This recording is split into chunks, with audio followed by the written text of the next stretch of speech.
ఇక్కడ కనిపిస్తున్న ఈ దృశ్యం తెలంగాణ రాష్ట్రంలోని నారాయణపేట జిల్లా ధన్వాడ మండలం సమీపంలో జరిగింది. ఈ దృశ్యం హృదయాన్ని పిండేస్తుంది.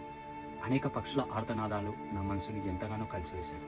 ఇలాంటి సంఘటనలు మన కళ్ళ ముందు జరిగినప్పుడు మనం కేవలం ప్రేక్షక పాత్ర వహించకుండా మనకు ఈ మూగజీవుల పట్ల ఉండేటువంటి ప్రేమను చాటుకోవడం కోసం ఇక్కడ కనిపిస్తున్న తెలంగాణ ఫారెస్ట్ టోల్ ఫ్రీ నెంబర్కి నేను కాల్ చేయడం జరిగింది. వెంటనే ఈ సిబ్బంది స్పందించి ఇక్కడ ఈ ఫారెస్ట్ రేంజ్ ఆఫీసర్ గారిని మరియు వారి సిబ్బందిని పంపించడం జరిగింది. వారు వెంటనే చేరుకొని ఇక్కడ ఉండేటువంటి ఫారెస్ట్ యొక్క మంటలను మొత్తం ఆపివేయడం జరిగింది. అందుకు ప్రత్యేకంగా forest range officer Kamaluddin sir గారికి మరియు Telangana forest help line number సిబ్బంది గారికి ప్రత్యేకంగా నా తరఫున ధన్యవాదాలు తెలియజేస్తున్నాను.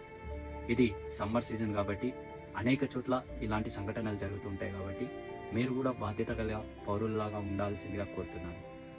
ఇలాంటి మరిన్ని యూస్ఫుల్ వీడియోస్ ఇక మీ ముందుకు తీసుకొస్తుంటాను కాబట్టి నా ఛానల్ని సబ్స్క్రైబ్ చేసుకోండి. వీడియో నచ్చినట్లయితే లైక్ చేయండి, కామెంట్ చేయండి. Thank you everyone.